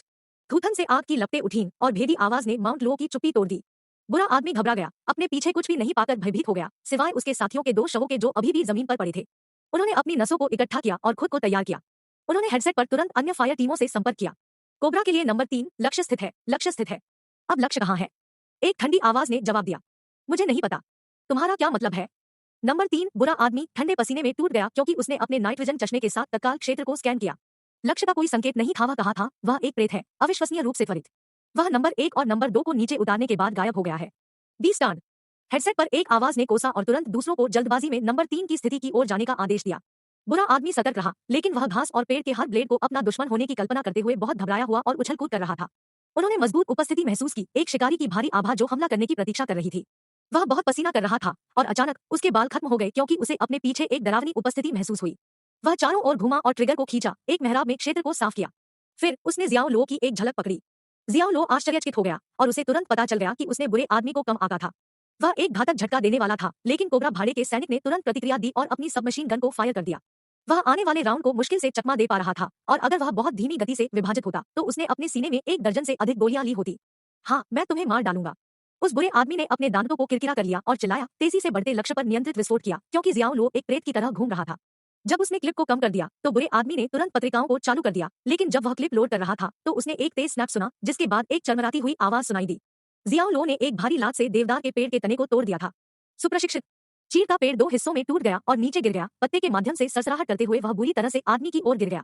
पब फ्यूचर द्वारा विज्ञापन। और जैसे ही उसने दुर्घटनाग्रस्त पेड़ से बचने की कोशिश की, उसने पाया कि उसका सिर एक विकार जैसी पकड़ में पकड़ा गया है। उसकी थोड़ी को पकड़ने वाले मजबूत हाथ ने सिर को किनारे कर दिया, जिससे उसकी गर्दन टूट गई। आदमी ने अपने शरीर पर सारा नियंत्रण खो दिया, और जैसे ही वह जमीन पर गिरा, उसने देखा कि एक युवक अंधेरे लड़ाकू गियर में उसे घूर रहा था। जियाओ लो, जब से तुम यहाँ आए हो तो हमेशा के लिए रहो। जियाओ लो बुरे आदमी को मरते हुए देखने के लिए वहां खड़ा था। उसकी नाक और मुंह से खून बह रहा था, क्योंकि उसकी जीवन शक्ति धीरे धीरे दूर चली गई थी। धमाका। एक उच्च वेग वाला गोल पेड़ों के माध्यम से सीटी बजाता है और लगभग उसे मार देता है। इसने उसके चेहरे को चढ़ दिया और उसे एक तेज खंजर की तरह काट दिया, जिससे उसके गाल पर एक निशान छोड़ दिया गया। गोली लगने के बाद गोलियों की एक तीव्र बौछार उसकी दिशा में उड़ गई। जाहिर है, शेष 5 कोबरा भाड़े के सैनिक आ गए थे, और वे अच्छी तरह से सशस्त्र थे, जिसमें हर आदमी नाइट विजन उपकरणों से लैस था। जियो लो हिट होने से बचने के लिए बहुत देर तक एक जगह पर नहीं टिक सके। जैसा कि उसने लगातार अपनी स्थिति बदली, उसने धीरे धीरे भाड़े के सैनिकों को माउंट लो जंगल में आगे बढ़ाया। एक बच्चे के रूप में उन्होंने माउंट लो पर दौड़ने में बहुत समय बिताया था, और वह पहाड़ के ट्रेल्स और इलाके से अच्छी तरह से परिचित थे। जैसे जैसे वह उन्हें मंडियों में ले जाता रहा, कोबरा मर्केनेरीज को बनाए रखने का तनाव महसूस होने लगा। सनसनाहट, सनसनाहट, सनसनाहट। कई रॉकेट चालित ग्रेनेड हवा में घूम गए और जमीन के करीब जमीन में विस्फोट हो गए, जहां शियाओ लो को आखिरी बार देखा गया था। पूरा पहाड़ हिल गया और हवा में विस्फोटों की बू आ रही थी। इस बात से अनजान कि शियाओ लो पहले से ही उनके पीछे घूम चुका था, वे विस्फोटों की दिशा को देखते हुए खड़े थे, स्थिति का आकलन करने की कोशिश कर रहे थे। अचानक एक ही हमले में 3 भाड़े के सैनिक दर्द से करा उठे और तुरंत गिर गए, जिससे उनके चारों ओर खून का एक पूल बन गया। इससे पहले कि शेष 2 लोग प्रतिक्रिया कर पाते, जियाओ लो फिर से दृष्टि से गायब हो गया। बाहर आओ। यदि आप वास्तव में सक्षम हैं, तो बाहर आओ और हमारे पास एक द्वंद्व होगा। 2 लोगों ने अपने आग्नेयास्त्रों को गिरा दिया और अंधेरे में चिल्लाते हुए अपने लड़ाकू चाकू निकाले। उनके आग्नेयास्त्र अपने तेज और मूक विरोधी के खिलाफ बेकार थे, और उन्होंने एक अधिक प्रत्यक्ष दृष्टिकोण लेने का विकल्प चुना, एक द्वंद्व। ठीक है, मैं स्वीकार करता हूँ। जंगल के चारों ओर एक आवाज गूंज रही थी। फिर एक प्रेत की तरह चुपचाप घूमते हुए जियाओ लो ने एक बड़े पेड़ के पीछे से झपट्टा मारा और पुरुषों पर हमला किया। उसने तुरंत अपनी चरम गति और भारी शक्ति के साथ उन्हें पीछे धकेल दिया। उसने एक दरवाजा देखा और एक आदमी के बचाव के माध्यम से अपनी दाहिनी हथेली से एक चुभने वाला झटका दिया, उसे सीधे अपनी छाती पर थपथपाया। वार का बल आदमी के शरीर के माध्यम से बढ़ गया और आदमी तुरंत लंगड़ाता चला गया, क्योंकि उसकी छाती ढह गई। सुप्रशिक्षित। जियाओ लो की हथेली ने उसकी पसलियों को तोड़ दिया और हथेली उसकी छाती गुहा से गुजर गई, जिससे टूटे हुए दिल को पूरी तरह से उजागर किया गया। टिप्पणी। एक गोल्डन क्रो चीनी पौराणिक कथाओं में एक त्रिआयामी प्राणी, जिसे आमतौर पर 3 पैर वाले कौवे के रूप में दर्शाया जाता है। किंवदंती है कि उनमें से 10 सूर्य में रहते थे, और एक विनाशकारी अवधि के दौरान जब सभी 10 पृथ्वी पर उतरे, प्रसिद्ध आकाशीय तीरंदाज हॉई ने एक को छोड़कर सभी को गोली मार दी, इस प्रकार दुनिया को बचाया। अध्याय 306, पूरी तरह से आउटक्लास्ट। अर्घ। उसने एक जबरदस्त झटका लिया और उसका शरीर एक देवदार के पेड़ से टकराने से पहले कुछ दूर वापस चला गया, जो एक आदमी की जांघ जितना मोटा था, इसे उखाड़ दिया। उसे इतनी जोर से मारा गया कि ऐसा लगा जैसे वह एक मालगाड़ी की चपेट में आ गया हो। उसे एक गुड़िया की तरह वापस फेंक दिया गया। उसकी पीठ ऊपर की ओर थी और जमीन पर गिर गई। उसके बगल में पेड़ गिर गया। उसके खुले मुंह से खून की धारा बह रही थी। आदमी की बाहें टूटी हुई और उज्जवल दोनों थी और हर जगह ताजा खून के छींटे थे। उसका क्षतविक्षत शरीर खून से लथपथ था, एक बेजान लाश। कोबरा मर्केनरी कोर के एक अन्य सदस्य को अब जियाओ लो का सामना करना पड़ा और उनकी अभिव्यक्ति काफी बदल गई। उसने जियाओ लो के डरावने व्यवहार और खून से लथपथ हथेलियों को देखा और खुद से सोचा, क्या यह एक आदमी या जानवर है? उसके पास इतनी भयानक विस्फोटक शक्तियां कैसे हो सकती हैं? ऐसा लगता है कि एनएसए ने आपको थोड़ा अधिक महत्व दिया है, जियाओ लो ने उसे एक डरावनी चकाचौंध देते हुए कहा। जहां तक उनका सवाल था, ये भाड़े के सैनिक स्तर बी पर भी नहीं थे, क्योंकि लोंग संकुई, जिन्हें स्तर बी का दर्जा दिया गया था, एक बहुत अधिक दुर्जय प्रतिद्वंद्वी थे। हाय, यह जानने के बावजूद कि वह जियाओ लो के लिए कोई मुकाबला नहीं था, कोबरा भाड़े की कोर का यह सदस्य क्रूरता से गरज गया और जियाओ लो पर कूद गया, अपने हाथ में केवल एक लड़ाकू चाकू के साथ हमलावर युद्धाभ्यास की एक श्रृंखला दी। हर स्लैश और थ्रस्ट को मारने की ताकत के साथ वितरित किया गया था। ये भाड़े के सैनिक अपने पूरे जीवन में किनारे पर रहते थे और वे सभी एक सामान्य विशेषता साझा करते थे, उनके पास गरिमा थी और उनका अभिमान उन्हें हार में भागने की अनुमति नहीं देता था। जियाओ लो ने आराम से अपनी हमलावर चालों को चकमा दिया और फिर एक त्वरित जवाबी हमले में उन्होंने अपने स्वयं के काले खंजर के साथ एक स्ट्राइक को टाल दिया। खड़खड़ाना, स्टील के ब्लेड ओ के टकराव की विशिष्ट अंगूठी खुले मैदान में गूंज रही थी और एक विशाल बल कोबरा भाड़े के सैनिक के लड़ाकू चाकू में वापस आ गया। कोबरा भाड़े का सैनिक अचानक अपने हथियार को मजबूती से पकड़ने में असमर्थ था, क्योंकि उसने इसे अपने हाथ से फिसलते हुए और जमीन पर गिरते हुए देखा था। उसने अपनी उंगलियों के बीच खून बहते देखा और दर्द महसूस किया, क्योंकि उसे एहसास हुआ कि उसके अंगूठे और फोरफिंगर के बीच की पूरी पट्टी टकराते हुए ब्लेड से उठने वाली ऊर्जा की लहर से खुल गई थी। जैसे ही वह जम गया, अभी भी सदमे में, जियाओ लो ने एक तेज मुक्का मारा, उसकी गर्दन को तुरंत काट दिया। जियाओ लो ने कोबरा भाड़े के कोर का मानसिक हेडकाउंट किया और निर्धारित किया कि एक आदमी अभी भी बना हुआ है। और ठीक उसी क्षण उसके पीछे से एक डरावनी आवाज आई। उन्होंने कहा, मैं हमेशा से हुआ नेशन से प्रभावित रहा हूं, क्योंकि यह उल्लेखनीय रूप से रहस्यमय है। मैं अच्छी तरह से जानता हूं कि कई पिछले स्वामी स्वेच्छा से खुद को केवल नश्वर के रूप में छिपाते हैं और इस विशाल भूमि के कई हिस्सों में छिपे रहते हैं। मुझे कभी उम्मीद नहीं थी कि इस बार हमारा लक्ष्य उनमें से एक होगा। जियाओ लो ने मुड़कर देखा तो एक विशाल दाढ़ी वाला आदमी था। लगभग 2 मीटर लंबा एक मजबूत दिखने वाला कोकेशियान दूर से उसकी ओर बढ़ा। वह एक आदमी का एक विशालकाय था और उसके बगल में एक बंधक को मजबूती से पकड़ रखा था, और जैसे ही जियाओ लो ने यह पता लगाने के लिए स्क्विंट किया कि यह कौन था, उसे एहसास हुआ कि यह कोई और नहीं बल्कि जी सींग था। अब फ्यूचर द्वारा विज्ञापन कहने की जरूरत नहीं है, यह दाढ़ी वाला आदमी कोबरा भाड़े के कोर का 8वां सदस्य था। यही कारण था कि जियाओ लो उसे पहले नहीं ढूंढ सका, क्योंकि वह चुपचाप जी सींग पर चढ़ गया था। उसे रिहा करो, जियाओ लो चिल्लाया, अपने दांतों को किरकिरा किया। उसे रिहा करो। दाढ़ी वाले आदमी ने जी सींग को देखा, उसके हाथ रस्सी से मजबूती से बंधे हुए थे और अपने बड़े हाथ से उसने उसे कॉलर से जकड़ लिया। वह अपने सिर को हिलाते हुए हंसे और कहा, नहीं नहीं, वह मेरी सौदेबाजी चिप है। अगर मैं उसे रिहा करता हूं तो मैं अपना मिशन कैसे पूरा कर सकता हूं?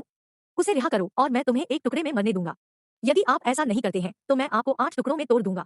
शियाओ लो की बर्फीली आवाज पूरे मैदान में फैल गई और उसकी आंखें एक खतरनाक चमक के साथ चमक उठीं, जिसे देखकर लग रहा था कि वह अपने द्वारा कहे गए हर शब्द का मतलब था। दाढ़ी वाला आदमी जोर से हंसा, ऐसा लग रहा था जैसे उसने अभी अभी एक प्रफुल्लित करने वाला मजाक सुना हो, और कहा, ऐसा लगता है कि आपको पता नहीं चला है कि अब स्थिति क्या है। क्या मुझे समझाने की जरूरत है?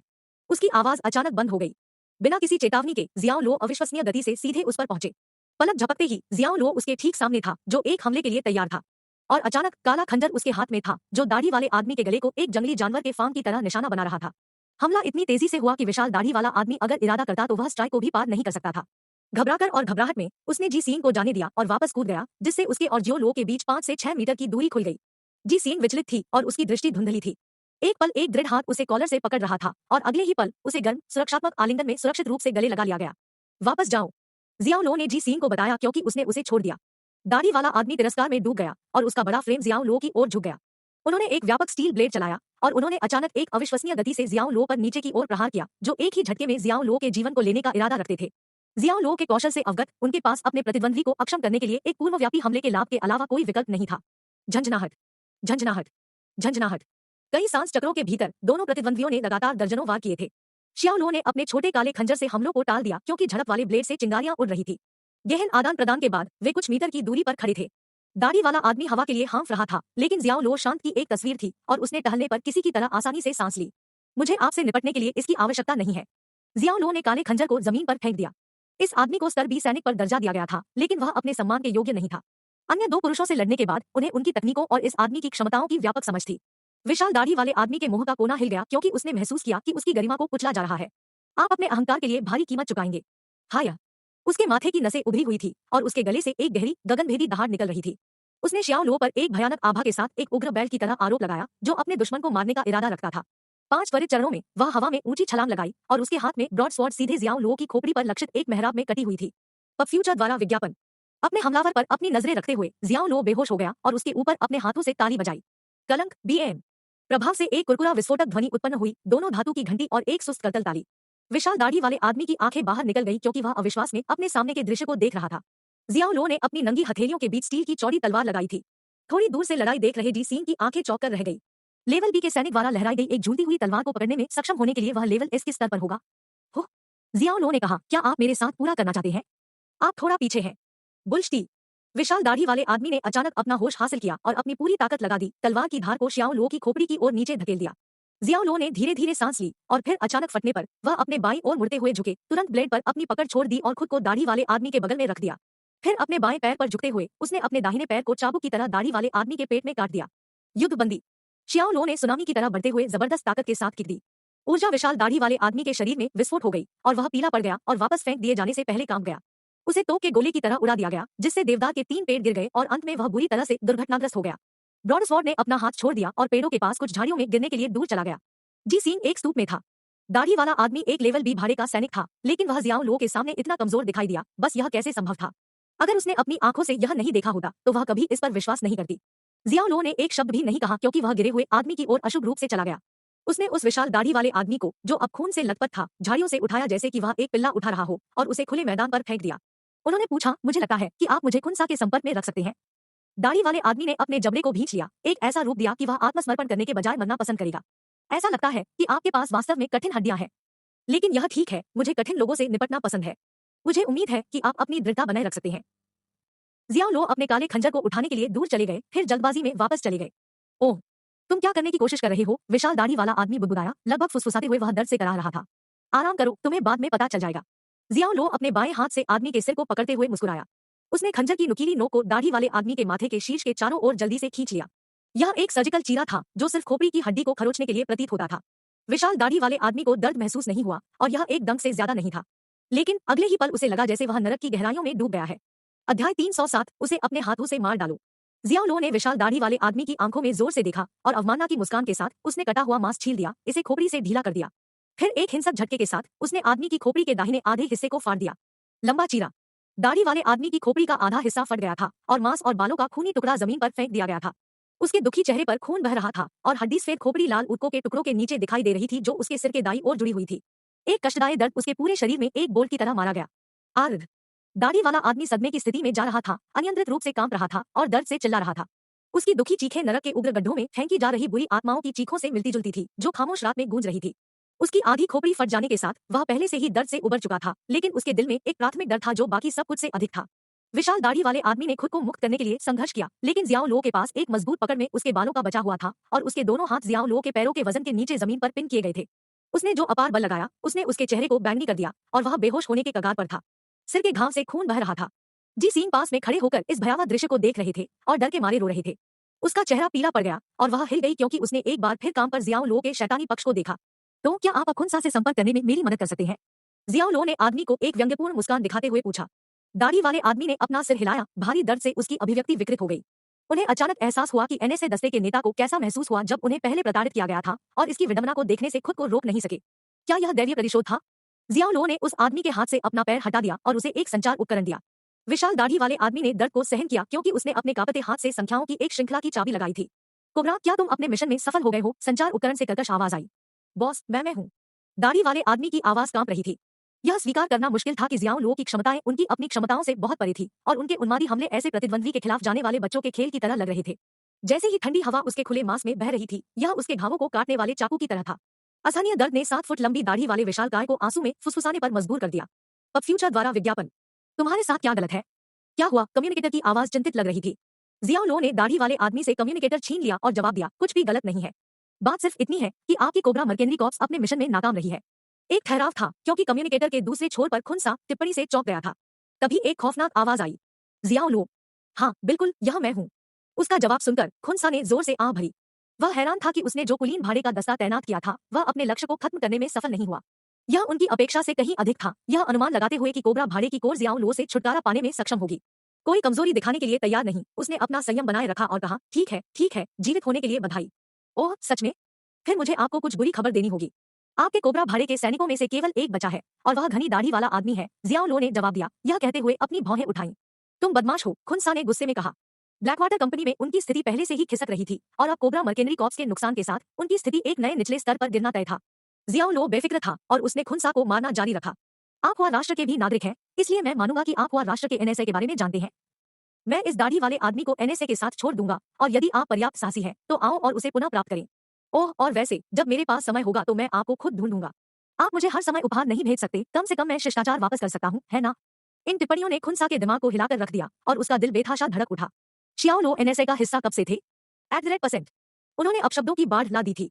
अगर उन्हें एनएसए एजेंट के रूप में शियाओ लो की पहचान पता होती तो उन्होंने कभी भी हुआ नेशन में कोबरा मर्केनरी कॉर्प्स को तैनात नहीं किया होता। यह एक क्षणिक चूक थी जिसके परिणामस्वरूप महत्वपूर्ण नुकसान हुआ और उन्हें एक और कुलीन टीम बनाने के लिए कम से कम 2 से 3 साल की आवश्यकता होगी।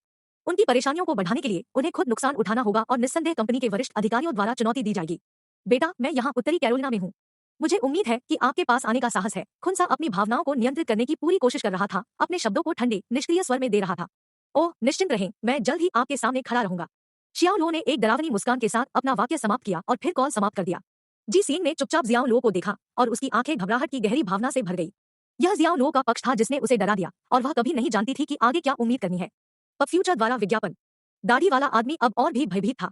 उसकी आंखों में उसने एक राक्षस देखा। जियाओ लो एक दानव था जो बिना किसी दूसरे विचार के एक जीवित व्यक्ति की खोपड़ी को चीर सकता था। उन्होंने कहा, एनएसए के 20 सैनिक कहाँ हैं? वे जिंदा हैं या मर चुके हैं? जियो लो ने उससे पूछा। वे सभी मर चुके हैं। विशाल दाढ़ी वाले आदमी ने झूठ बोलने की हिम्मत नहीं की। यह नहीं जानता था कि यह राक्षस आगे क्या करेगा। मर गया? यह सुनकर जी सीन की आंखें चौड़ी हो गई। यद्यपि उसने लंबे समय से अनुमान लगाया था कि पुरुषों को मार दिया गया था, फिर भी उसके एक हिस्से ने आशा की एक किरण पाल रखी थी कि वे बच सकते थे। आखिरकार ये 20 अच्छी तरह से प्रशिक्षित स्तरसी सैनिक थे जिनके बारे में वे बात कर रहे थे। क्या वे सभी वास्तव में मर चुके थे? जियाओ लो ने दाढ़ी वाले आदमी को कॉलर से पकड़ लिया और भौंकने लगा, मुझे उनके पास ले जाओ। फिर उसने उसे एक पिल्ले की तरह खींचा और उसे एक मार्च में आगे धकेल दिया। उन्हें 20 सैनिकों के शव मिलने में ज्यादा समय नहीं लगा। उनमें से 19 का गला काट दिया गया था और अंतिम व्यक्ति कप्तान लिन डोंग को मान्यता से परे यातना दी गई थी। वह अब मानव नहीं दिखता था क्योंकि उसके शरीर पर त्वचा का हर टुकड़ा कटा हुआ था। उसके पैरों से मांस छीन लिया गया था जिससे हड्डियां उजागर हो गई थी। ऐसा लग रहा था कि उन्हें पिरान्हा के एक स्कूल द्वारा कुतर दिया गया था और उसकी आंखों को खंजर से काट दिया गया था। यह एक भयानक दृश्य था। जब वह जीवित था तब उसे यातना दी गई थी और एक अकथनीय मौत का सामना करना पड़ा था। कप्तान लिन डोंग को घूरते हुए जी सीन की आंखें तुरंत लाल हो गई क्योंकि वह उनके लिए रो रही थी। वह एनएसए में उसका साथी था, दोनों जियाहाई शहर के रहने वाले थे और उन्होंने वहां अपनी यात्रा के दौरान उसकी बहुत देखभाल की थी।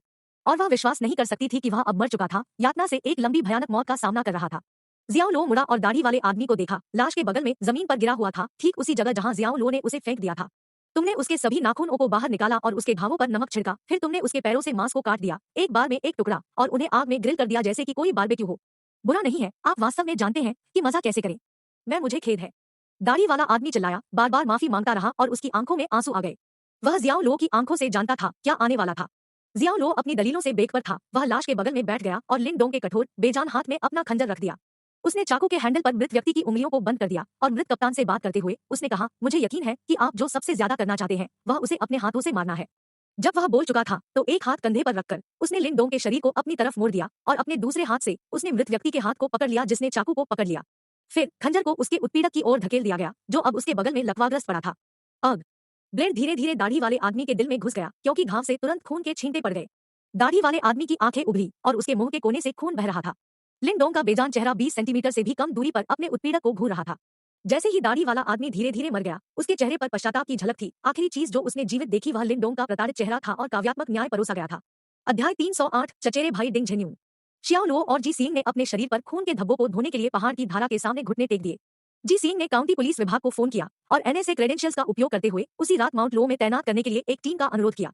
उनके पास पहाड़ के चारों ओर बिखरे कोबरा भाड़े के सैनिकों के शवों को गुप्त रूप से निपटाने का काम होगा। सभी आवश्यक व्यवस्थाओं के साथ वे दोनों लोग गांव वापस चले गए। घर पर किसी को भी कुछ भी गलत महसूस नहीं हुआ। इससे पहले जियाओ लो और जी सींग दोनों एक साथ कमरे में गए थे और एक बार अंदर जाने के बाद टीवी पर वॉल्यूम अधिकतम हो गया था, इससे पहले कि उन्होंने खिड़की से चोरी कर ली। और दादाजी दादी जियाओ झियुआन या हुआ हेंग को लौटने के बाद भी किसी पर भी संदेह नहीं हुआ। वास्तव में उन सभी ने सोचा कि जियाओ लो और जी सींग कमरे में बाहर निकल रहे थे, खासकर जब वे दोनों कठोर गतिविधि से थके हुए लग रहे थे। जियाओ झियुआन और हुआ हेंग ने एक दूसरे को घूरकर देखा और चुपचाप जियाओ लो को उत्साहजनक थम्स अप दिया। जियाओ लो को नहीं पता था कि हंसना है या रोना है और गलतफहमी गहरा हो गई थी। नए साल का दिन एक बहुत ही जीवंत मामला था। नए साल की ओर बढ़ते हुए सीकोंग मंदिर में पिछले 3 दिनों से गोंग और ड्रम बज रहे थे। इसकी वेदी पर नया दोहा लगाया गया था और हर घर के सामने लाल लालटेन लटकी हुई थी। बच्चे अपने नए कपड़े पहने हुए थे और उत्सव के मौसम की शुरुआत का जश्न मनाते हुए खुशी और हंसी गांव में व्याप्त थी। मुझे लगता है कि आप निराश हैं कि आप अपने गृहांदर में नया साल नहीं बिता सकते। 3 मंजिला इमारत की छत पर खड़े होकर लो गांव के लोगों को आतिशबाजी करते हुए देख रहे जियो लो मुस्कुराए और अपने बगल में खड़े जी सींग से पूछा, जी सीन के लंबे रेशमी बाल उसके कंधों पर थे, उसके मनोरम चेहरे को फ्रेम कर रहे थे जो प्राकृतिक सुंदरता से चमक रहा था। उसके पास निष्पक्ष चिकनी त्वचा और नाजुक चेहरे की विशेषताएं थी जो उसे आकर्षक रूप देती थी।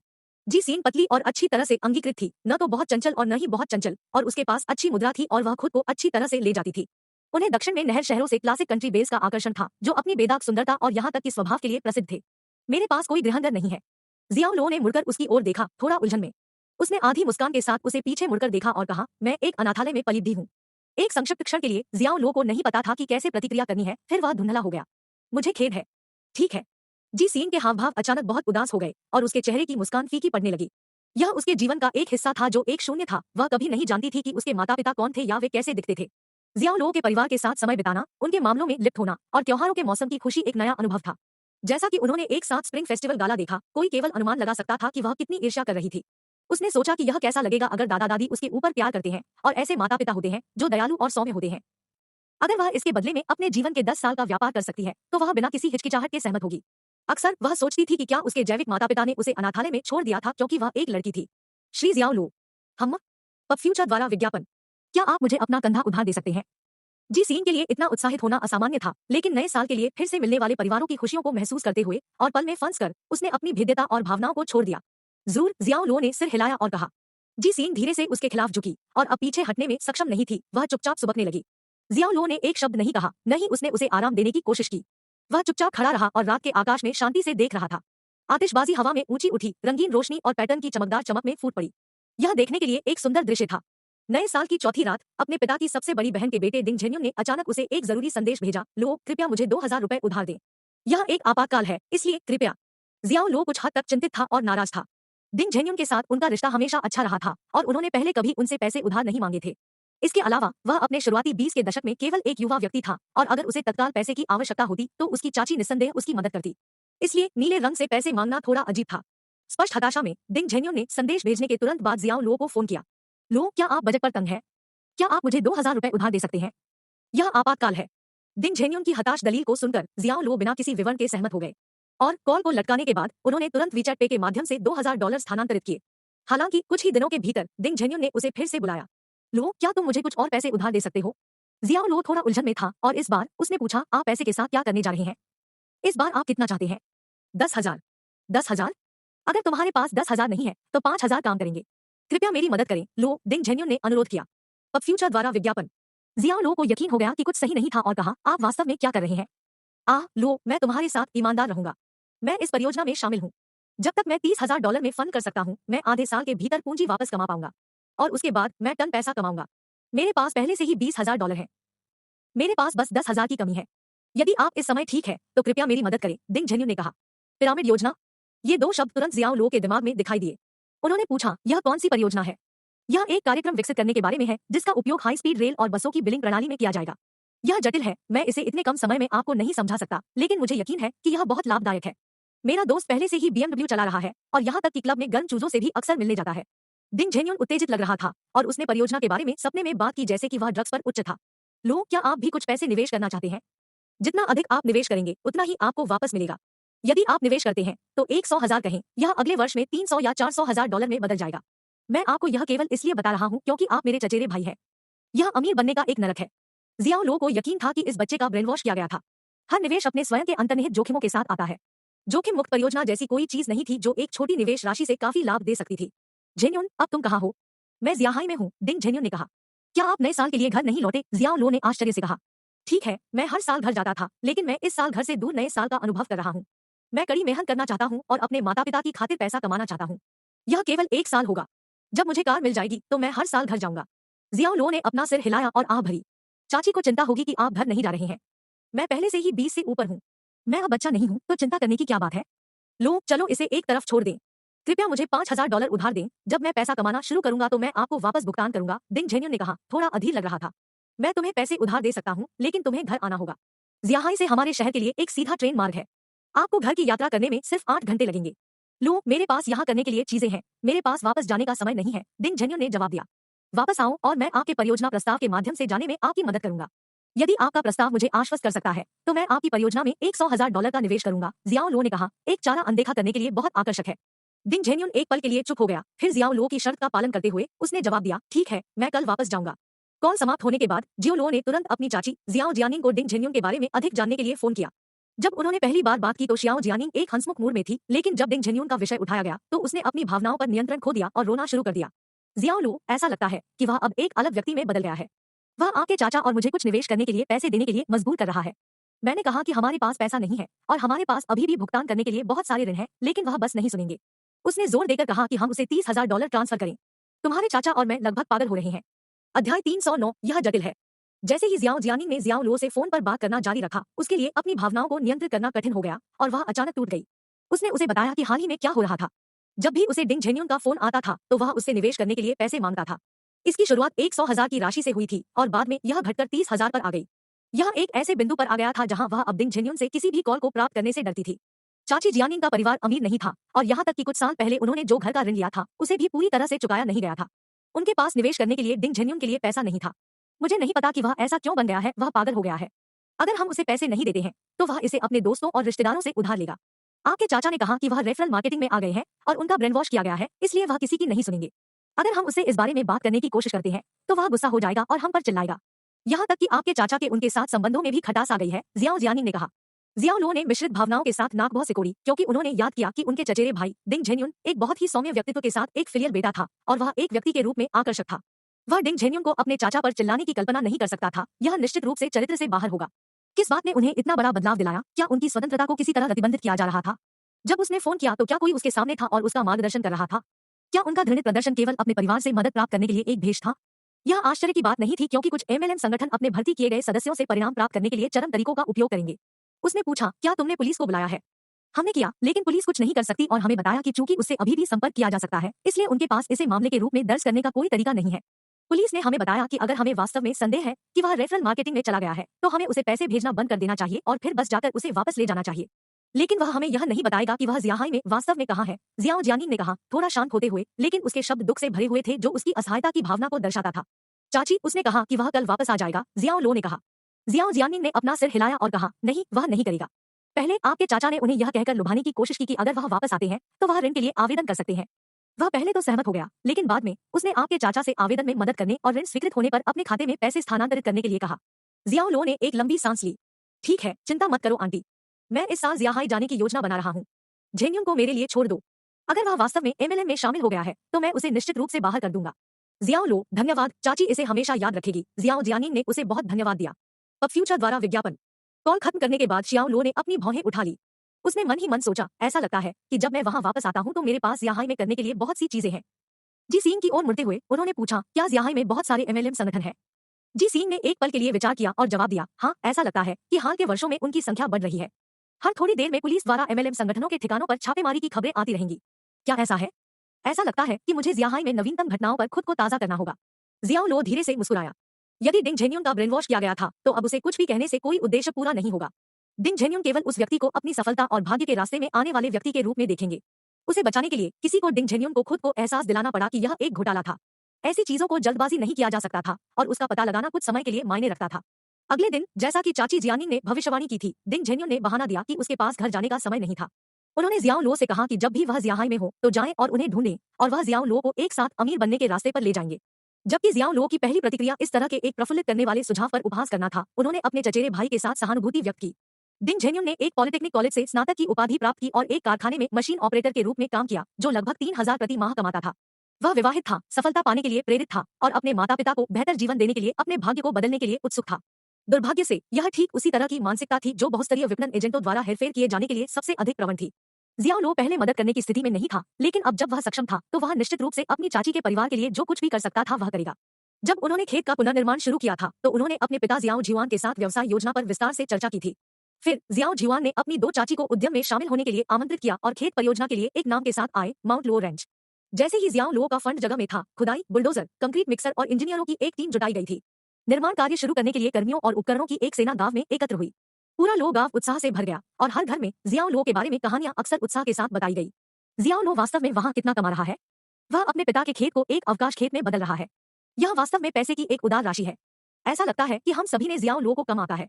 वह आपके गांव का सबसे बेहतरीन युवा है। अब फ्यूचर द्वारा विज्ञापन। गांव में हर किसी ने शियाओ लो की प्रशंसा की।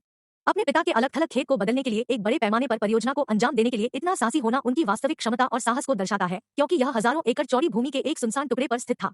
जब माउंट लो रेंज परियोजना और जियाओ लो की क्षमताओं की खबर फैली तो उनके परिवार की प्रतिष्ठा नई ऊंचाइयों पर पहुंच गई, न केवल अपने स्वयं के बल्कि लो गांव के 10 मील के भीतर सभी गांवों में।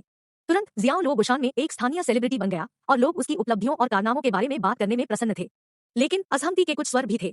शियाओ क्यूडोंग, जिन्हें पहले ही अस्पताल से छुट्टी दे दी गई थी, उन लोगों में से थे जो शियाओ लो को हमेशा बुरा कहते थे। वह सभी को बताता रहा कि जियाओ लो एक अमीर लड़की को फंसाने में कामयाब रहा था और यह उसकी संपत्ति थी जिसने खेत निर्माण के लिए भुगतान किया था। जियाओ लो एक जिगोलो से ज्यादा कुछ नहीं था। यह इस बिंदु पर आया कि लो के गांव के कई ग्रामीणों के पास उसके बारे में पर्याप्त था और उन्होंने बस उसे अपने चेहरे पर बताया। तो क्या होगा अगर जियाओ लो एक जिगोलो है? अगर उसके पास एक होने के लिए क्या है तो उसके लिए अच्छा है। यदि आप पर्याप्त सक्षम हैं, तो आपको खुद को एक अमीर लड़की भी बनाने की कोशिश करनी चाहिए। हाँ, तुम्हारा मुंह बकवास से भरा हुआ है, तुम्हें जलन होती है। अतीत में मुझे लगता था कि जियाओ लो आपसे कमतर था, लेकिन अब मुझे एहसास हुआ कि यह आप है जो उससे कमतर है। आपकी तुलना उसके बालों के एक टुकड़े से भी नहीं की जा सकती है। शियाओ क्यूडोंग शियाओ लो को दिए गए समर्थन से चौंक गए और अवाक रह गए। उन्होंने अपनी पत्नी और बच्चों के साथ लो गांव में अपना घर छोड़ दिया, जो को शहर लौटने के लिए। जाने से पहले उसने अपना क्रोध छोड़ दिया और गांव में हर किसी पर चिल्लाया, आप सभी मूर्खों का एक झुंड है। फिर आगे बढ़ो, जियाओ लो को चूसना जारी रखो। मुझे देखने दो कि क्या उनका परिवार आपको एक चम्मच अनाज भी देगा। जैसे ही उसने यह कहा, अचानक उसके चेहरे पर एक एहसास हुआ। 1000 एकड़ में फैली भूमि ग्रामीणों से संबंधित भूमि भूखंडों का समेकन थी, और इसे अवकाश खेत में परिवर्तित करने के बाद हर घर उद्यम में एक शेयरधारक बन जाएगा और खेत के वर्ष के अंत के प्रदर्शन से लाभांश का आनंद लेगा। आश्चर्य की बात नहीं है, केवल जियाओ क्यूडोंग को बाहर रखा गया था। जियाओ लो ने उस भूमि को शामिल करने की कोई योजना नहीं बनाई जो उसके परिवार की थी। अंत में यह महसूस करते हुए कि क्या हो रहा था, जियाओ क्यूडोंग ने लगभग खून की उल्टी की। हर घर को शेयरधारक बनाने की योजना जियाओ लो का जियाओ क्यूडोंग में वापस आने का तरीका नहीं था। वह इतना छोटा आदमी नहीं था। उनके उद्देश्य इससे कहीं अधिक थे, उत्साह को चलाने और लो ग्रामीणों का समर्थन हासिल करने के लिए इस प्रकार संभावित संघर्षों को रोकना और अवकाश खेत को विकसित करना आसान बनाना। शियाओ लो की विरासत दूर दूर तक फैलने के साथ उनके दादा दादी के घर का दौरा अब अधिक बार होने लगा। उनमें से कई दोस्त और रिश्तेदार जो कई वर्षों से संपर्क में नहीं थे, अचानक बारिश के बाद जंगली मशरूम की तरह उभरे।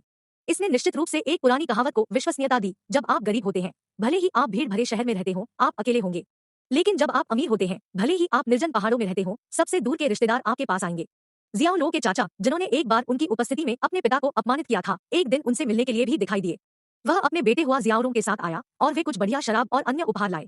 हालांकि उनके चाचा ने जियाओ लो से ऋण के बारे में पूछने से पहले मुश्किल से कुछ शब्द बोले थे। एन ओवेल एक एन जियाओ लो, अब जब आप अमीर हैं, तो क्या आप मुझे $400,000 उधार दे सकते हैं? मेरी नजर काउंटी में एक सेकंड हैंड घर पर है। मैंने पहले ही जमा राशि का निपटान कर दिया है, मैं अब पूरी राशि का भुगतान करने का इंतजार कर रहा हूँ।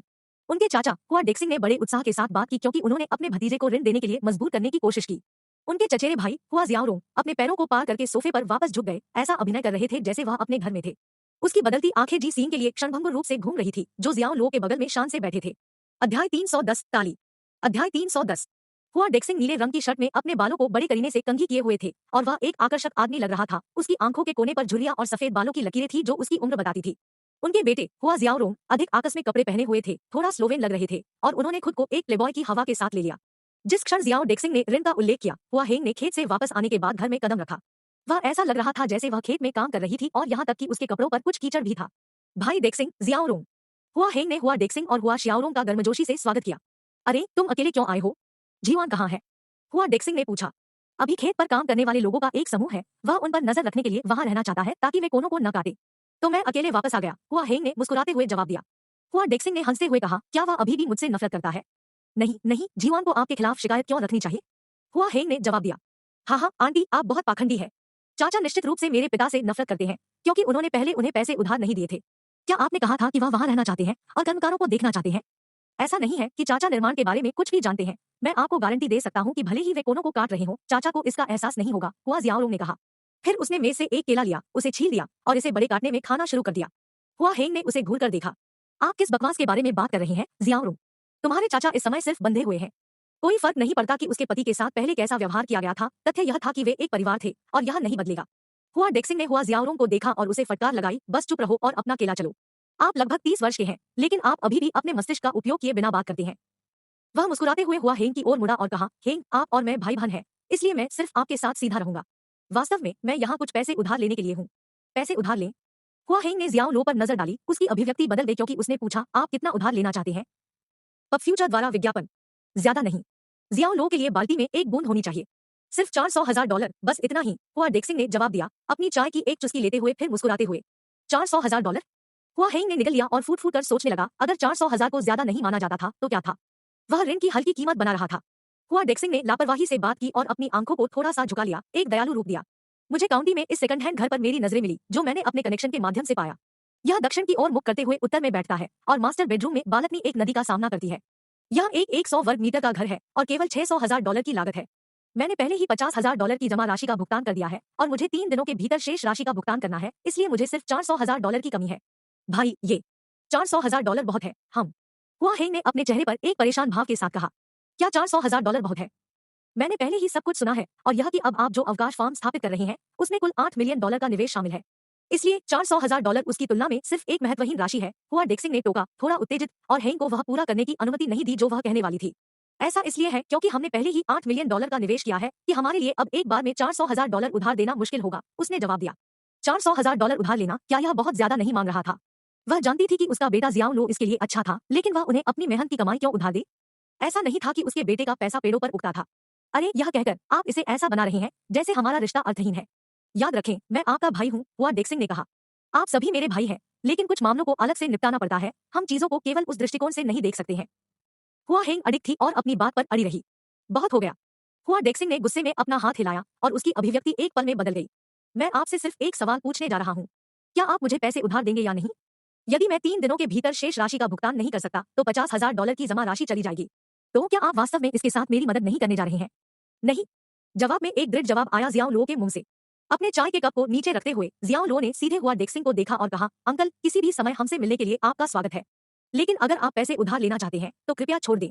हुआ डेक्सिंग चौंक गया क्योंकि उसे उम्मीद नहीं थी कि जियाओ लो इतना दृढ़ होगा और बोलने की हिम्मत करेगा। उसने एक भयावह मुस्कान के साथ पीछे मुड़कर देखा और कहा, जियाओ लो, जब आप अपने चाचा से बात करते हैं तो क्या यह स्वर होना चाहिए? जियाओ लो ने फिर से अपना सिर उठाया और बेहोश हो गया। मेरे अपने अंकल, आप कहते हैं? क्या आपको याद है कि आपने मेरे पिता के साथ कैसा व्यवहार किया था जब वह आपके पास मदद मांगने आए थे? वह आपके लिए उपहारों का एक भार लाया और आपने सब कुछ बाहर फेंक दिया और उसे बाहर निकलने के लिए कहा। मैं अपने पिता की निराशा को कभी नहीं भूलूंगा और उन्होंने मुझे देखते हुए खुद को मुस्कुराने के लिए मजबूर किया। आप कहते हैं कि आप मेरे चाचा हैं, लेकिन आपने मुझे अपने भतीजे की तरह कब माना? और तुमने कब कभी मेरे पिता को अपने बहनोई की तरह माना? आप पैसे उधार नहीं देने का विकल्प चुन सकते हैं, लेकिन आपको मेरे पिता का अपमान क्यों करना चाहिए और एक आदमी के रूप में उनकी गरिमा को नष्ट क्यों करना चाहिए? इन शब्दों के साथ हुआ हेंग की आंखें लाल हो गई। हालांकि जब यह हुआ तो वह वहां मौजूद नहीं थी, लेकिन घर लौटने के बाद उसके आदमी की उदास अभिव्यक्ति से वह अनुमान लगा सकती थी कि क्या हुआ था। इस घटना ने उसे हमेशा परेशान किया था और दर्द ने उसके दिल को कभी नहीं छोड़ा। हुआ डेक्सिंग क्रोधित हो गया और अपने प्रतिशोधी स्वभाव को दिखाते हुए वह हंसने लगा। क्या मैंने कुछ गलत कहा? उसके उस खेत से क्या अच्छा हो सकता है? सोना मिट्टी के उस पूल से नहीं निकलेगा, वह सिर्फ बेवकूफ है, उन सूरों की तरह जो वह पालता है। वह जो कुछ भी कर सकते हैं उनमें से उन्होंने उस खेती को बकवास करने पर जोर दिया। 7 साल हो गए हैं, फिर भी वह अभी भी वही है जहां से उसने शुरुआत की थी। क्या उसने खुद के लिए एक नाम बनाया है? नहीं है ना? अब फ्यूचर द्वारा विज्ञापन। जी सीन ने भौहें सिकोड़ी और अपनी भौहें बुनी। आखिरी चीज जो उसने उम्मीद की थी वह यह थी कि जियाओ लो के अपने चाचा इतने नीच व्यक्ति बन सकते हैं। शियाओ लो ने कहा, बाहरी लोगों को मेरे पिता के मामलों पर टिप्पणी करने का कोई अधिकार नहीं है। क्योंकि उसने मुझसे पैसे उधार लेने की कोशिश की, इसलिए मैं बोलने के योग्य हूँ। उन्होंने कहा, फिर आगे बात करने की जरूरत नहीं है। अलविदा, जियाओ लो ने दरवाजे की ओर इशारा करते हुए कहा। हुआ जियाओ लो अचानक खड़ा हो गया, जियाओ लो पर अपनी उंगली उठाई और कहा, जियाओ लो, आप अपने चाचा का भी सम्मान नहीं करते हैं, आपने अपमानजनक टुकड़ा किया है। आपको क्या लगता है कि आप कौन है? जियाओ लो ने उसे घूरकर देखा और चेतावनी दी, अपनी उंगली दूर रखो। हुआ जियाओ लो ने मजाक किया, तो क्या होगा अगर मैं आपकी ओर इशारा करूं? क्या आपको लगता है कि मैं आपकी कहानी के बारे में नहीं जानता? आपने कभी भी अपने बगल में इस अमीर लड़की का दिल जीतने के लिए किया था? यदि उसके लिए नहीं, तो आप मेरे गोबर के ढेर से भी कम मूल्य के होंगे। अरे वाह! एक भयानक चीख ने कमरे को भर दिया। अगले पल में हुआ जियाओ जमीन पर फुसफुसा रहा था, दर्द में अपनी उंगली पकड़े हुए, क्योंकि पसीने के मोती उसके माथे से नीचे बह रहे थे। ऐसा होते देखकर जी सीन की आंखें चौड़ी हो गई और वे विस्मय में थे। एक सेकंड में जियाओ लो का हाथ बाहर निकल गया और हुआ जियाओ की अपमानजनक तर्जनी उंगली को काट दिया, फिर तेजी से पीछे हट गया।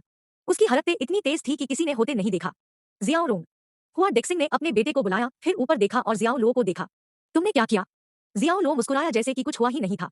ओह, मुझे पसंद नहीं है कि लोग अपनी उंगली उठाएं और मुझ पर डांटे। उसकी उंगली टूट गई है। यदि आप उसे समय पर अस्पताल लाते हैं तो वह लगभग 10 दिनों में ठीक हो जाएगा, शायद आधे महीने में। तुम हुआ डेक्सिंग ने हुआ जियाओ को ऊपर उठाने में मदद की और वे तुरंत चले गए। जैसे ही वह हुआ हेंग के पास से गुजरा, वह रुक गया और कहा, तुमने कितना महान बेटा पाला है। हुआ हेंग चुप रहा। ऐसा भाई होना काफी बुरा था, लेकिन उसके और उसके बेटे के बीच फंसने के लिए उसे नहीं पता था कि कैसे प्रतिक्रिया दे। रुको, इन चीजों को दूर ले जाओ, हमें उनकी आवश्यकता नहीं है। जियाओ लो ने मेज पर शराब और उपहारों की ओर इशारा किया। हुआ डेक्सिंग ने अपना सिर घुमाया और जियो लो को बुरी तरह से देखते हुए कहा, यह आवश्यक नहीं है, मैं बस इसे ऐसे व्यवहार करूंगा जैसे मैंने उन्हें गंदे सुअर को दिया है। एक गंदा सुअर, है ना? जियाओ लो मुस्कुराया, फिर इससे पहले कि हुआ डेक्सिंग प्रतिक्रिया दे पाता, जियाओ लो उसके ठीक सामने था, अपने चाचा के बाएं गाल पर एक जोरदार थप्पड़ मार रहा था। वाह! हुआ डेक्सिंग सदमे की स्थिति में खड़ा था, इससे पहले कि वह अचानक फर्श पर गिर गया, झटके से बेहोश हो गया। हुआ शियाओरोंग अपने पिता के बगल में फर्श पर था, आतंक में पसीना बहा रहा था क्योंकि वह जियाओ लो के भयंकर असर को देख रहा था।